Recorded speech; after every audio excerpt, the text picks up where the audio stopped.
Who is this guy? What is the name of the guy at minute 6?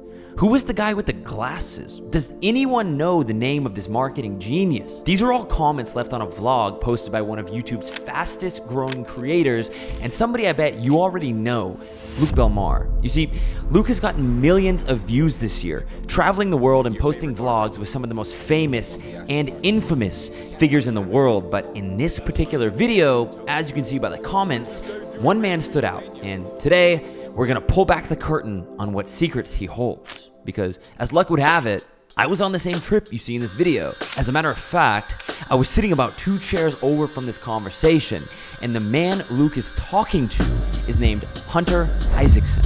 And Hunter, well, he just might be the richest genius you've never heard of. You see, Hunter's a good friend of mine, and what no one knows is that he's made $30 million in his early 20s building apps from his bedroom. This man knows more about making money online than anyone I've ever met. He literally built a #1 app that you've probably used.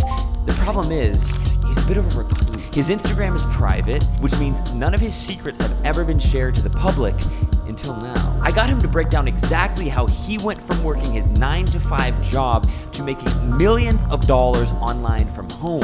I even got him to share exactly how he built the app that made him rich. So be sure you watch this one from front to back, because this is the first time this stuff has ever seen the light of day. What's going on, guys, and welcome back to the channel. It's Champ, and it is time for more wealthy conversations and important information. I am joined today by a 24-year-old serial entrepreneur, a man that has made tens of millions of dollars on the internet, a man who has built applications that you have probably used. And today we're going to be talking about exactly how he did this, the nitty-gritty details of how he massively changed his life in the course of just a few short years. Guys, today I am joined by Hunter. Hunter, for those of you who don't know who you are, which they probably don't because you are actually a very technical, behind the scenes person, can we get a quick introduction to yourself? Of course. Bro, first of all, pleasure. Absolute pleasure. Great. Absolutely. Oh, and tell them where we are. Tell them where we are too. We're in beautiful Spain. We're just having a good time Absolutely. in downloading new information together. And you and I met in Switzerland. Mm-hmm. So we've known each other for a couple months. So my background is I tell people I build apps. Your name and age first, brother. Excuse me. Hunter Isaacson, and I'm 24. Just turned 24. And I build apps. That's my main thing. That's kind of what I tell people I do. That's the simplest explanation of what I do. I've been doing that since I was just out of high school, 18 when I started. And so about 6 years now, I've built 10 apps. Collectively have done 150 million downloads, give or take, and probably around 30 million in revenue across all the apps. Started as a designer, started as just failing, first as an entrepreneur, then a designer, and then as an entrepreneur. And I really just look at myself as I'm a product person. I build consumer products, I build big products, and I've had a lot of failures, but I've had a couple wins. And super technical and very replicable as well. That's what's really compelling about this conversation to me today, guys, is that Hunter isn't an influencer, right? Like Hunter doesn't have 100 TikTok pages reposting videos of him saying controversial things. Hunter, Dude, I'm private on Instagram. he's private. Yeah. He's a serial entrepreneur who has made, as you just heard him say, over $30 million in revenue off the applications that he's built. But Hunter, as I understand, there's one application in particular that really changed your life and made you a lot of money. What's that application called? So my biggest app was called, what still is called, NGL, which stands for Not Gonna Lie, Gen Z slang. I built that app beginning in 2021. And I built it as an experiment, honestly. At the time, I was working for a company building apps, had a great relationship with them, did some side projects on the weekends and at nights. And one of them was NGL. It blew up after about 6 or so months of us building it. And NGL is the biggest anonymous social app in history.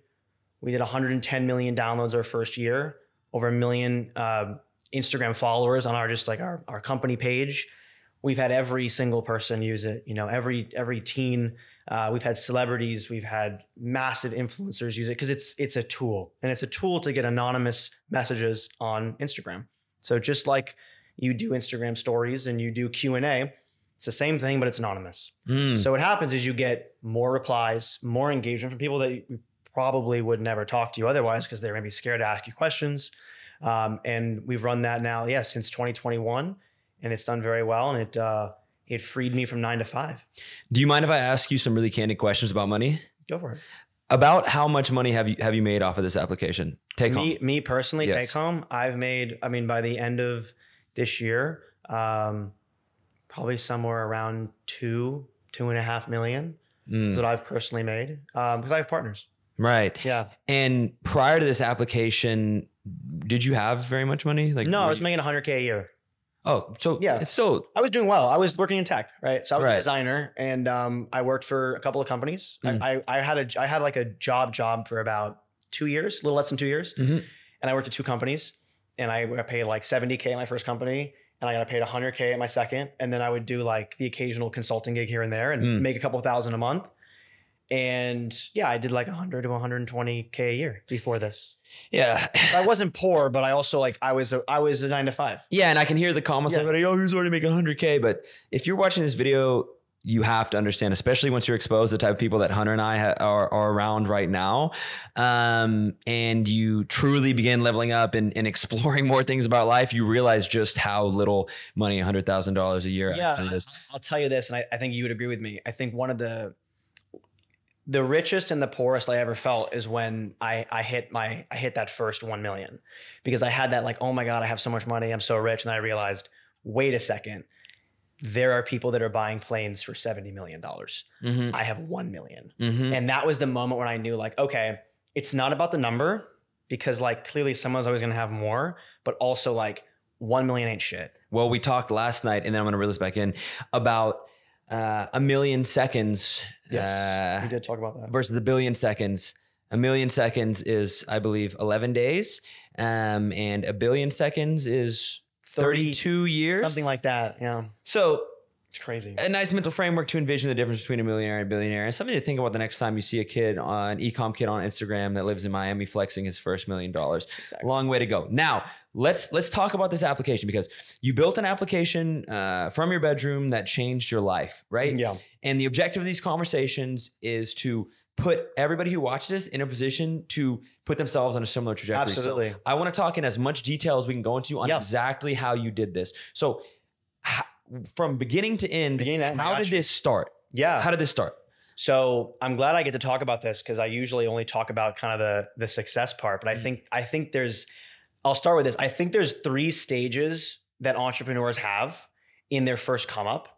And I think that there's this first stage that I was in for the first 2.5 years, where I call it live action role play, LARPing. I think every great entrepreneur starts by pretending to be what they're not, but it comes from a good place, right? Yeah, dude, I used to walk around nice stores, and I would walk into, Lambo dealerships and try to convince them that I had money when I was 19. Like, I was playing a part, right? I was playing myself now. So my first couple of years was really like, I started right after high school. I was fully botted. I might have told you this, but I told a lot of people at Capital Club that, or go for it. Tell the camera what Okay. botted means. Botted, I think, is someone who doesn't think, they just do, and they don't know why they do. And if you ask them why they do, they don't know why, and they get angry if they have to think about why they do it. And that's what I look as a bot, someone who doesn't have sentience. And I think a lot of people nowadays would be bots because they're just walking down the street in their phone, going to their job, thinking that making money is impossible, believing the narrative, whatever the current thing is. I think that's what botting is. So I was botting in high school, and I was botting in the sense of I wanted to go to college. I got a 4.2 GPA. I was an AP student, bro. I was an honor roll student. I actually tried in school, and I tried in high school. And because I thought college was the answer, because that's all I was programmed from the time I was a kid.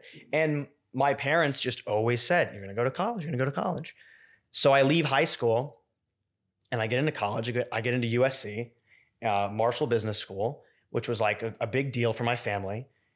And I remember being at the opening orientation and looking at my parents and my siblings. And I was like, in my mind, I had already made the switch. I already had an idea. And I knew that when I started college, I'm not going to graduate from college because I knew that I wanted to be an entrepreneur. And I knew it because I had an idea. That was it. I had an idea for an app right before I started college. So that time I got there, my mindset was just already different. So, I mean, I didn't go to parties. I didn't join a frat. I didn't live on campus. I lived in LA. So, I mean, I had a, an apartment that I never went to, a student apartment I never lived in. I lived basically at home and had the same friends that I had really in high school because they kind of did the same thing. So that was where I was as I was building my first business. My first business was an app. It was a Gen Z version of Foursquare. Check into locations, pick up points, leaderboards, that whole thing. And to be honest, I did not build it correctly. I made every mistake. So I spent 2.5 years just learning how to fail, making all the errors, hiring outsourced developers that just basically built, a nothing project because I wasn't managing them correctly and I wasn't building correctly. And how important was that stage of just learning? It was the most important stage by far. Do you think people too often try and skip that step? 100%. That's what delays them. You have to fail. So how did that period of failure propel you into being able to build something like NGL?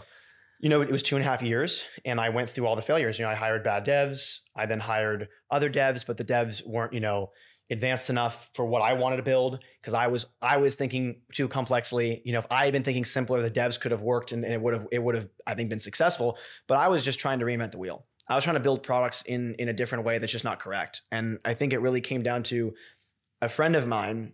It was towards the end of the journey. And it was right before COVID actually. And I had gotten this product from like the idea to like multiple phases and finally had it where I thought it was at least good, right? Mm-hmm. It went through iterations. Mm-hmm. And I knew deep down that it wasn't good. And I knew in my mind that I don't know what I'm doing. And I think it was after 2.5 years, I realized like, okay, I'm in full on imposter syndrome. Mm-hmm. Like, yes, fake it till you make it. But like, I actually need to get some skills. And I literally reached out to a guy on Instagram who was a year older than me and had already been successful, sold an app prior. I literally DM'd him cold and I asked him out to lunch. I just was like, I need to network because I realized for 2.5 years, I was just in this vacuum of like, college kids thought I was smart because I was, building the guy with the app, right?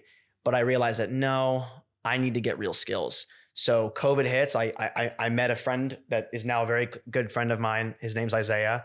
And we're to this day, like very close. And I literally DM'd him and he sat down with me. This was in 2020, right before COVID. And he basically told me that everything I was doing was wrong.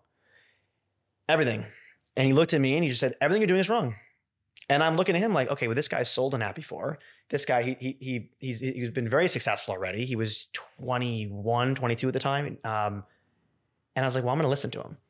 And he gave me real raw advice and I pivoted everything.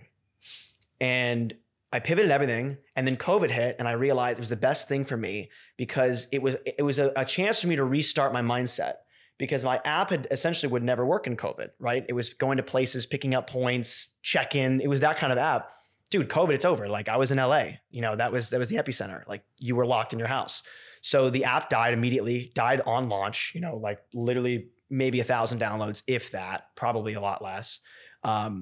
And within about a month, a friend of mine who I had just known through reaching out posted an Instagram story that he needed a designer.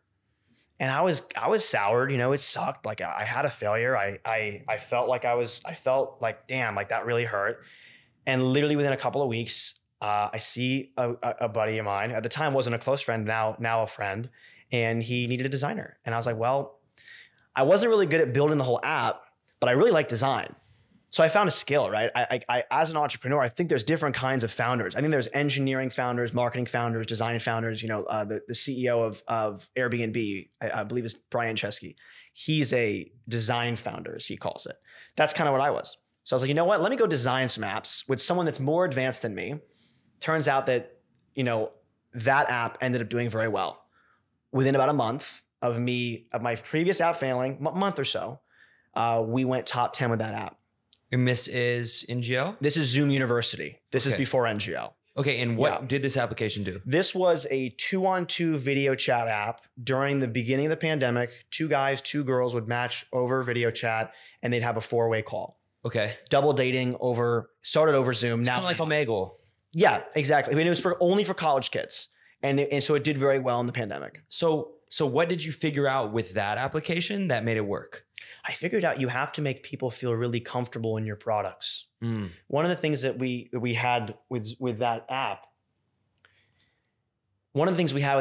is we had a 7-to-1 girl to guy ratio, which in dating is unheard of. And the reason is because women are comfortable with their friends. So it's a woman bringing her best friend onto a video chat. She's comfortable, like girls want to have their friend. They want to be comfortable. And a guy wants to have his friend because he's comfortable.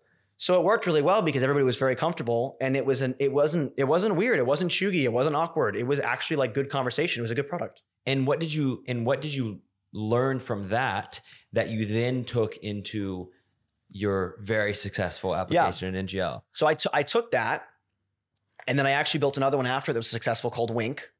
And I built Wink at a company as a designer, and we scaled it to 30 million users. And that is a make new friends app. I'm not involved anymore, but I love them. I love the company. I love the founders. I love that whole team. And they gave me an incredible opportunity. They hired me at 21. They paid me well, and they let me launch a lot of projects. So one of them was Wink, which is, I believe, somewhere around 30 million downloads. It's a great app. Like it's primarily for teens and young adults. And basically it started as helping young people find friends on Snapchat, right? Which was a huge trend of apps doing that in 2020, 2021, because everybody was alone at home and they were lonely. So there were a lot of apps, Wink, Hoop, Yubo, now Wiz. There's a lot of them. We were one of them.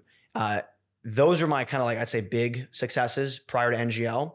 What I took from ZoomU was comfort. You have to make people feel comfortable.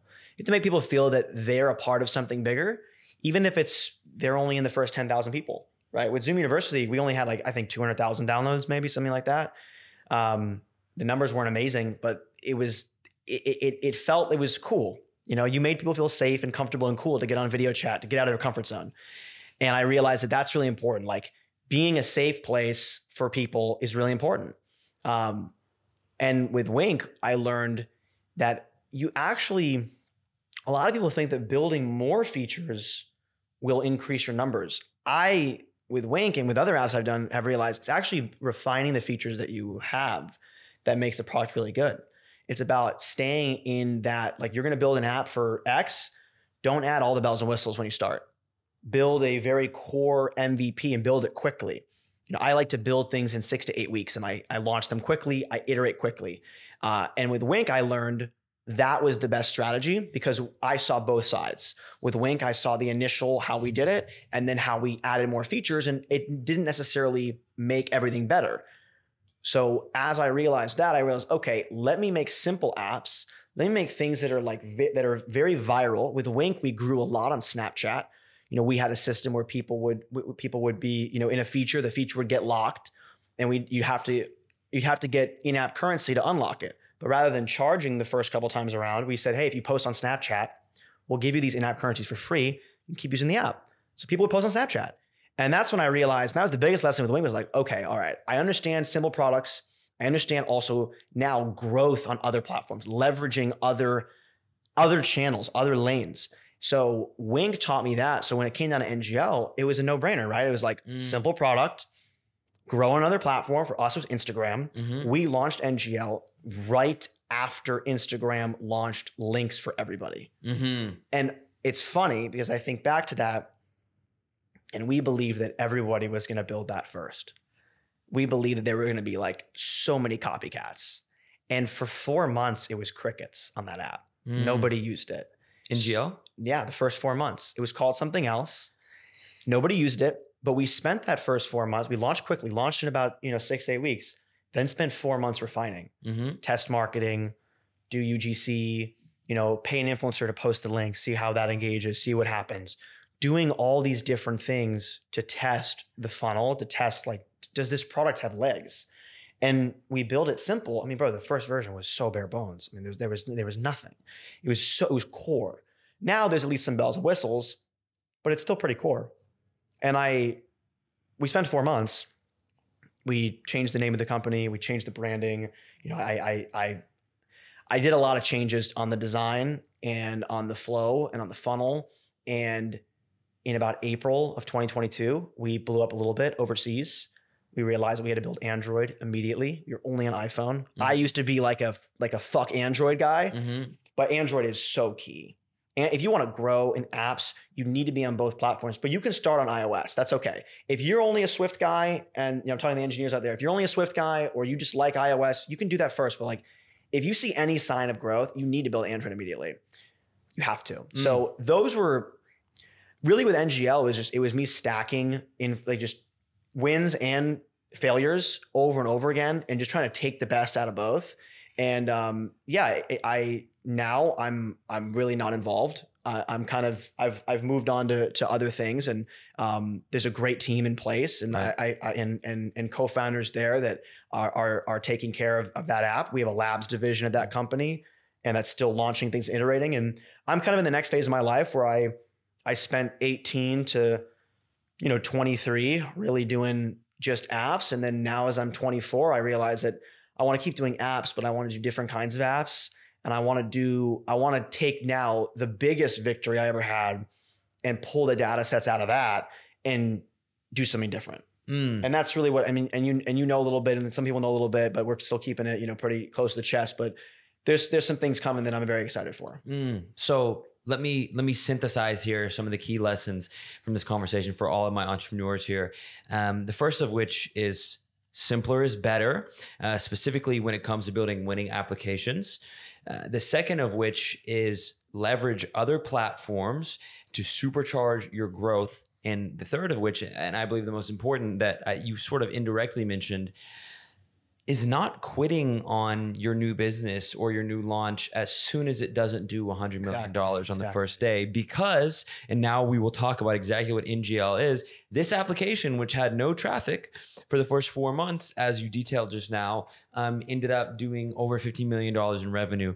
But we have yet to talk about exactly what NGL is. Yeah. So could you please give a quick explanation of what this application does before we get into the nitty-gritty of what made it so successful? It's super simple. You download an app, you put your Instagram username in there, we give you a link. We guide you to post the link on your story. People then post an asset, and you get others to tap your link on your story. It opens a web view in the browser, and then you send someone an anonymous message. When the message is sent, it's run through multiple levels of AI, moderation, bullying, harassment, filters. We use 2 different filters. We use some of the best in the industry, the same AI filtering that all the other guys are using. And then the message is delivered to you, and it's funny, it's dramatic, it's, entertaining, it's personal, and you get messages on the app, and then you reply to them on Instagram. So you take the replies and then you publicly reply. So basically all we're doing is we're taking a feature on Instagram. Very simple. I didn't reinvent the wheel here. Like I really didn't. It's very simple. We took a feature on Instagram. We found that everybody could post a link. Well, let's just do an anonymous one, because anonymous apps do super well. I grew up during like Yik Yak and YOLO and, all those apps. And the app game really is making 20 to 30% improvements on other people's softwares. That's really what it is. If you look at the app game now, especially, look, Meta just cloned Twitter, right? So it's like the game is just you find a way to make an existing product better, and then you market it in a unique way, and that's how you can do well in apps. And it's very interesting because this is an application that is essentially piggybacking on the infrastructure of another application. Correct. Taking an existing audience, a huge audience for an application like Instagram, and essentially vampiring that audience over into your own application by solving a certain problem or an inefficiency that exists in the application, which, as we talk about, is very obvious to me what that is. But how would you describe in your own words, like the key problem that you saw that you addressed with this application? Dude, if you want to build good products, build tools, not networks. Build tools. That's what NGL is. It's a tool. The tool is you're going to post your Instagram Q&A regardless. make it anonymous because people will send more things. You'll get more messages. They'll be funnier. They'll be more controversial. They'll be more dramatic. You'll have more fun. That's it. It's a tool. And that's why a lot of influencers use it, because influencers have come to us and said, I love using NGL because when I do a normal IG Q&A, I don't get as many responses when I do an NGL link.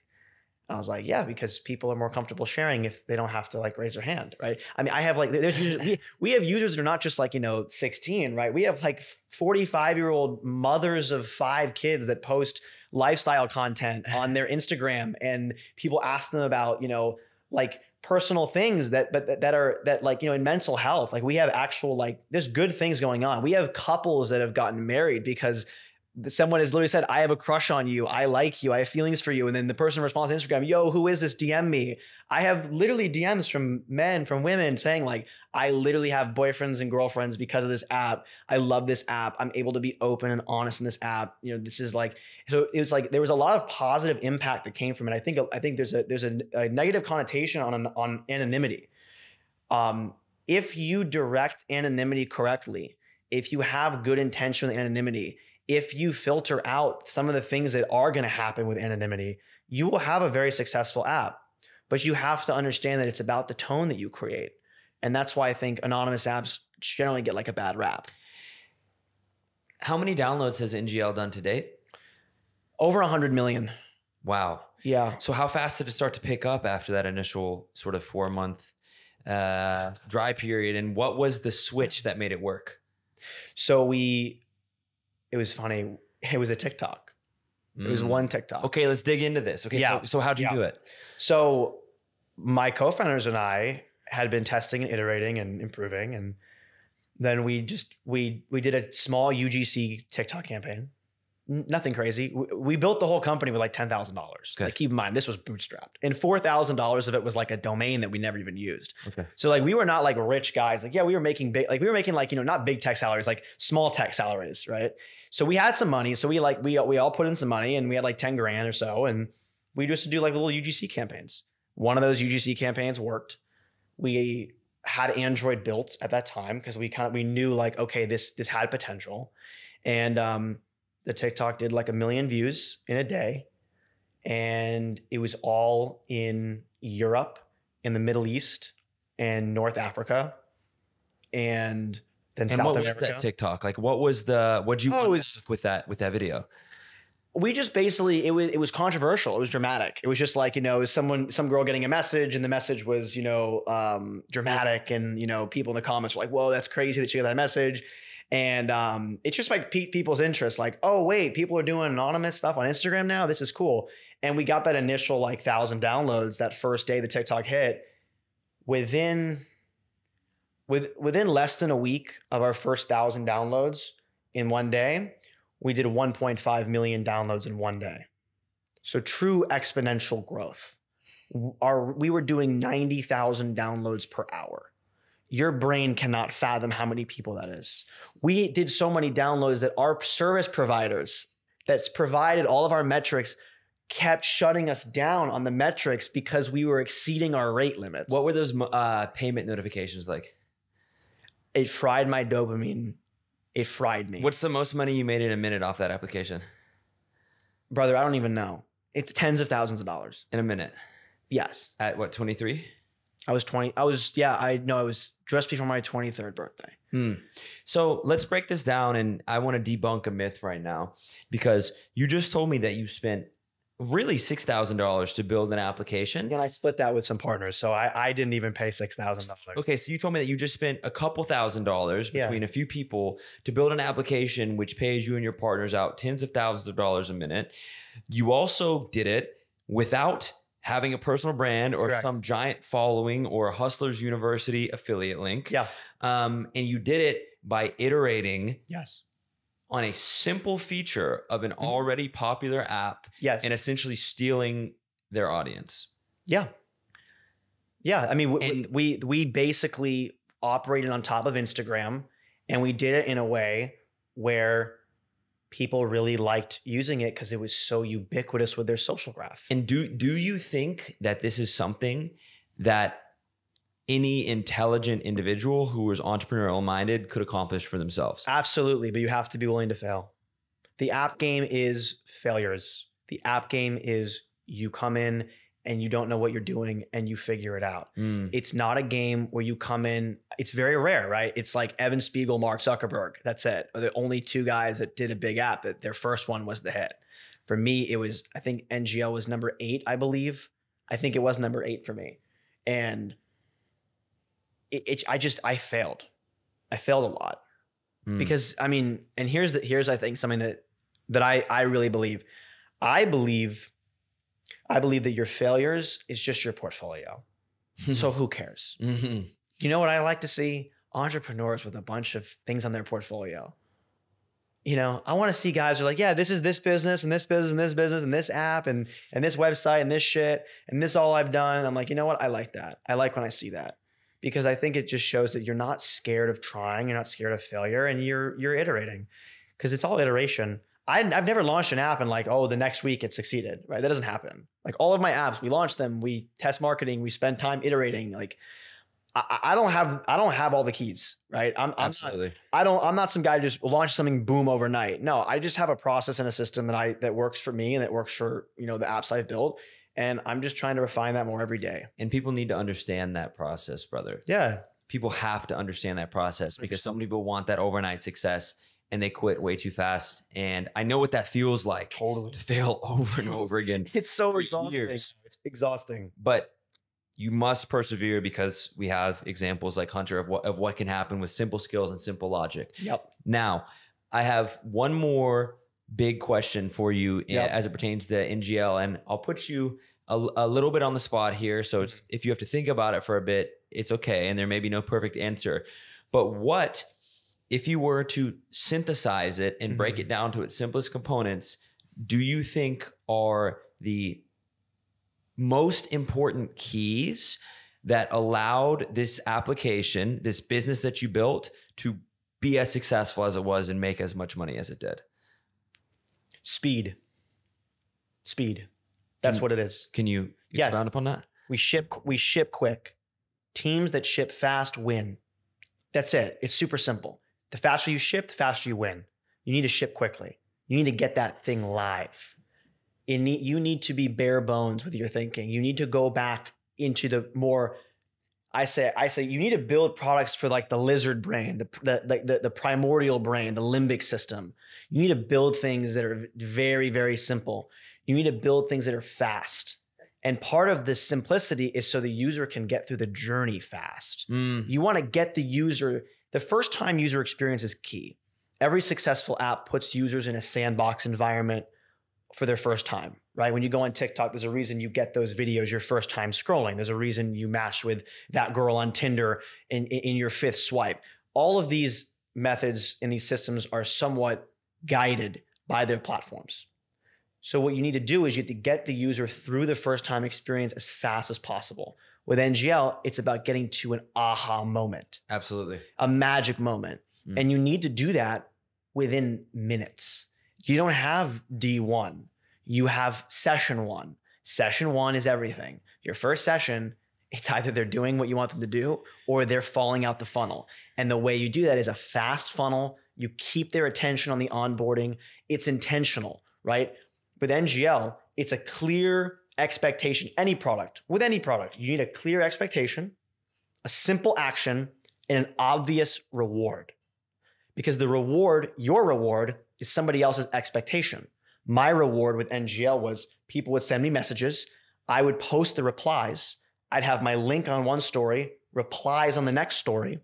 So what would happen? People would see that someone posted the link. Maybe they wouldn't tap the link their first time around, but then they'd see that people replied. So what would they do? They would then go back and be like, okay, people are doing this. Takes me back to what I said. You're building a movement. You're making something cool, like with Zoom University, like with Wink. Yep. We had to create some kind of social trend where it was cool. And so what happened was, and we have videos of it, and it's hilarious, of people would send us videos of just every single one of their stories in their carousel for the month of June, July, August, September of last year was all NGL. Nice. So it was just every one of their friends. And the reason is because we executed quickly and we built a product that the speed to get to the magic moment, the aha, the like, okay, I get it. I understand what this is. I understand why this is valuable. That speed was like 60 seconds. It was so quick. And I think that's the way that you need to build products, especially digital products. Guys, truthfully, if you're watching this video, I hope you understand the gravity of this information and just how much sauce this is coming straight from the source. Hunter is legitimately one of the smartest individuals that I've ever met in my life. This is information that can seriously take you from where you are now to where you want to go in the world of entrepreneurship. And of course, if you enjoy these style of conversations, make sure you stick around on the channel, you subscribe to the channel. If this even makes it to YouTube, I don't know yet, because this is so much sauce. But Hunter, last question for you. Give me one quick word of advice for anybody who is watching this video, who is aspirational, who wants to become rich, who wants to be a successful entrepreneur, but doesn't know where to start. I would start really with, what do you want to be good at? What kind of brain do you have? I'm a visual guy. Started there. I like visuals. I like design. I'm a visual learner. You know, we listened to some presentations today with slides. I'm a visual guy. So for me, design was what I wanted to be my skill. If you're starting, I mean, you could literally be at the very beginning. Pick a skill. Just pick one. And you can try all of them, right? Design, figure out how to use Figma. You don't like it, fine. Maybe you like engineering. Maybe learn Swift UI, React Native. Maybe even learn just JavaScript. Maybe you like marketing. Build a drop shipping brand with a buddy of yours. You know, see if you can, you know, do marketing funnels, and you can do, you know, TikTok ads, copywriting, editing, bro, videography. Just pick a skill. Absolutely. Just pick something and then just like become really good at it. And if you like it, then great. There's always money. I didn't chase money. I really didn't. And this is something my dad always taught me. And my dad, and I didn't like come from a lot of money. I came from a great family that, you know, put me in great schools, but they told me that, you know, they would never support me. They said, listen, we'll pick you off the ground if anything ever happens to you that's bad, but like, you're not getting any money. And my dad would always tell me, don't chase the money, chase your passion. The money will come, but make sure you pick a passion where people can make money. That's the key, right? Because some people have passions where it's like, listen, there's no money there. But I think most passions, especially in the digital world, there's always a way to make money. Alex Hormozi says, do not bring an A+ skill set to an F opportunity. Yes. And anyway, Hunter, you are the embodiment of build it and they will come. Your story is incredible. I think that you've shared so much information in this video that is going to allow people to supercharge their entrepreneurial journey. Don't make my failures. That's the thing. Don't or do. Make, you know what? Make your own failures, but don't copy mine. Right? Absolutely. Try to learn from, you know, I'll tell you that one of the biggest pieces of advice just on the actual, just with app building. Yep. Build your own team. Build a team of really just killers. And you can meet them. They're in your network. Like I said, get one skill, get really good at it. There's other guys that are working on complementary skills. Network, find them. They're on there. They're on Instagram. They're on Twitter. They're on LinkedIn. They are there. I promise you. Absolutely. If you're 17, 18, there are other guys that are hustling and grinding, and you need to meet each other because those are your future co-founders. Absolutely. And for me, that's how I've always done it. I want to talk about some stuff that is more high level. Let's go. I want to actually talk about what we talked about that made it a little bit into Luke Switzerland vlog. Yeah. Like the actual sauce that made this app, I believe, so successful. Tell me about like what you unlocked with understanding how to speak to these people in their own language. Like that's the craziest thing to me, dude. Dude, if you're an app, if you're like social, if you're just a consumer product, it's not even social. Like it's just any consumer product. Talk like your user talks. Be memeable. Be funny. Bro, why do you think brands like Liquid Death do so well? They talk like their audience. Slim Jim on Twitter is a meme account. Like, run your business and run your brand and run your product in a fun, young, Gen Z vibe. Because that fits who your audience is. It does. And like, bro, like our Instagram for NGL has over 1 million followers.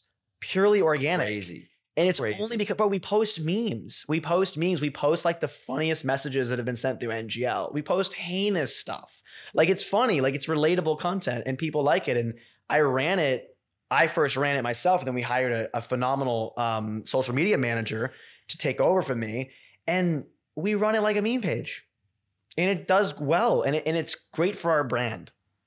Dude, the first time you told me this, and the first time I heard you talking about this, it blew my mind because something that I had never thought of consciously. It's certainly something that I had done unconsciously to some degree because we always talk about, know your audience. For sure. Right? But like, what did that actually look like for NGL? Like, and how did you figure this out? Do you know what I mean? Like, what were you saying to, like, what was it like? Dude, it was so simple. Like, it's basic things like, in the description for the app, it would say, send anonymous messages on IG. Why is it IG? Well, because people know IG is Instagram. It's just kind of off the bat, just like, okay, we call it IG. And it's like, because we're building for people who use IG. They don't say Instagram. They say, what's your IG? And like, that's like a basic one, right? Like we just use the term that people had for the platform we were piggybacking off of. We would do things on like, for some reason there's, it's not an exact science, but for some reason people like lowercase. They like it. Because I think they text lowercase. So we try to make a lot of things lowercase if we could. It's so subtle. Like if we had a pop-up or we had like some kind of message or a notification, like we want to make it funny. Like we used to send notifications like your inbox is dry with a cactus emoji. Tap to change that. And it's like, or like your inbox is flooded with the wet emoji, come back to NGL, share, you have 10 replies. Like we would talk like the user and like, it was so funny. When we first blew up, my dad called me. He was at a deli in Los Angeles. This is right when we were blowing up, doing 1 million downloads a day. And he calls me, he's like, listen, I know you're busy, but like, I just sent you a photo. The kid that is checking me out at the deli just got your NGL notification. And it's a photo of like this like a 19-year-old kid working in a deli, and he's like showing his phone. It says your inbox is dry, and I'm just like, this is hilarious. Like, and it just came about of like, just be authentic. Like, just be your audience. How much extra money do you think figuring that out made you guys on that application? I think millions of dollars, dude. I believe that, yeah. And the thing is, it's applicable to. It doesn't matter if you're not building an application to go on the App Store, right? Like this is something that is applicable for literally any industry. It's something that you could do if you ran an ice cream store that was trying to appeal to like one specific demographic. Absolutely, and something that's important for people that are interested in apps. This is very important. All the revenue numbers are public. It's not like you can go online and you can go to tracking sites and you can literally look at all the different categories and you can find apps that are doing 50K downloads a month and they're making 250 grand in cash, and you see it. These are not like private, like I know some industries, the numbers are not discussed, bro. These are fully open public. You can go and if you want to build an app and find opportunities, study the charts. Go on your phone. We all have the app. We all have the App Store. Go on the charts. Go on the store. Go to the browse. Scroll down. Go to rankings. Tap categories. You can see every category. You can see all the time. You can see social, lifestyle, finance, productivity, gaming. It's all there. You will also see NGL at number 25, I believe. I think it's 25, yeah. Yeah. Did you guys ever hit number 1? Dude, we hit number 1 in 150 plus countries. Fucking amazing. We're the most downloaded app in the world in the summer of last year. So incredible, dude. And then now we hang out in the top 25 in the US, because my whole goal is like, you want to pop to number 1 really hard. Yep. And then you want to chill in the top 50. Yeah. And because you look at like all the big guys, that's what they do. They just chill in the top 50. And a couple months ago, NGL went back up to like number 3 and went back down to number 25 because we're also global. So right now we're number 1 in, I'm sure, multiple countries because we're fully translated into every single language that is the Apple supports, translated, localized, everything. We have a really well-oiled machine.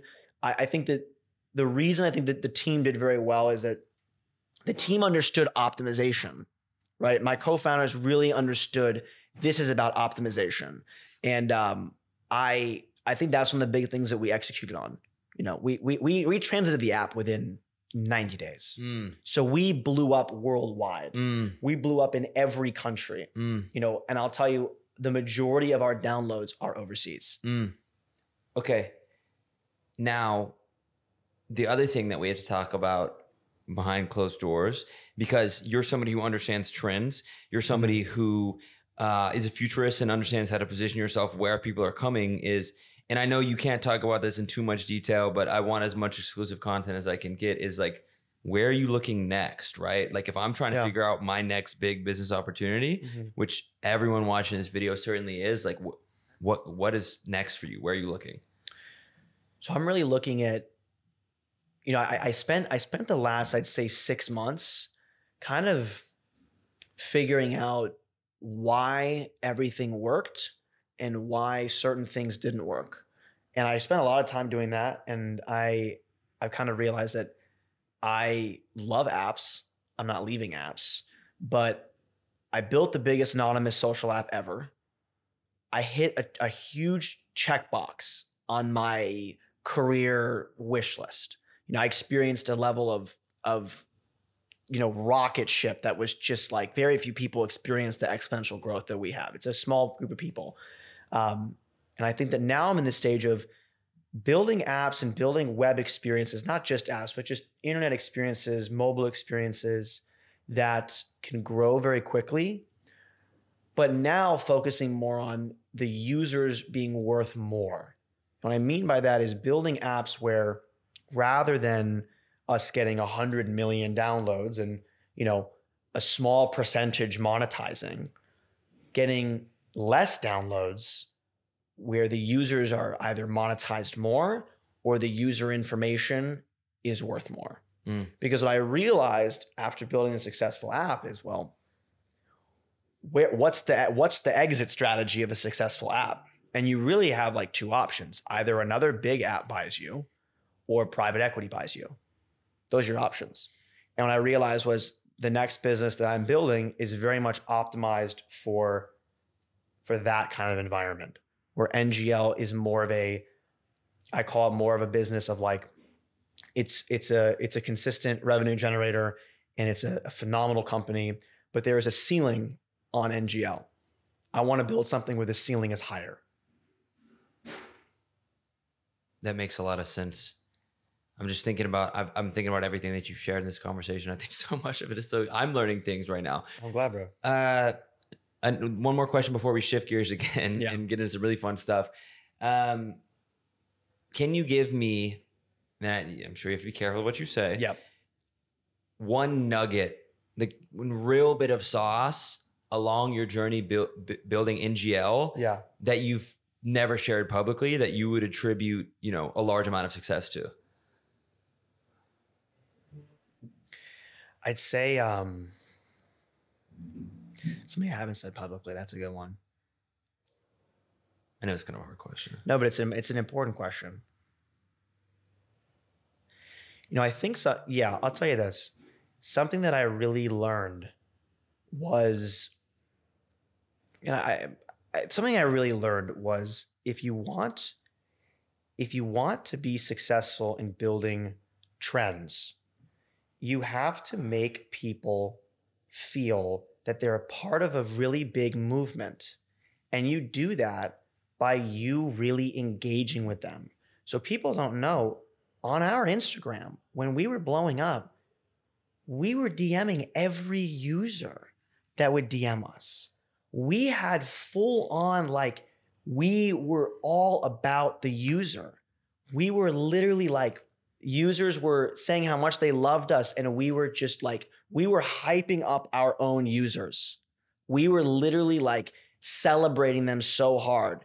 And we're a big account, and we would repost our users. We would give shout outs to people.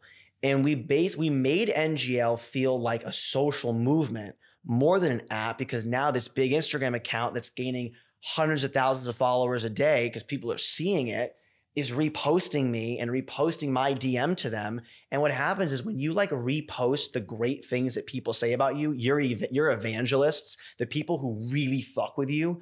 If you make that public and you make that fully visible for everyone, we have a page on our website called the Love Wall. It's literally 100 plus DMs.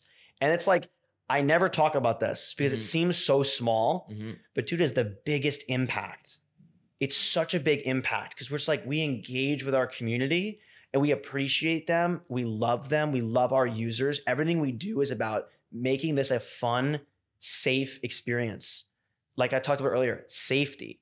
Part of that safety is hype people up, make people feel good, make people feel like they're a part of something really cool. And we would respond to DMs. People would be like, I can't believe you responded to me.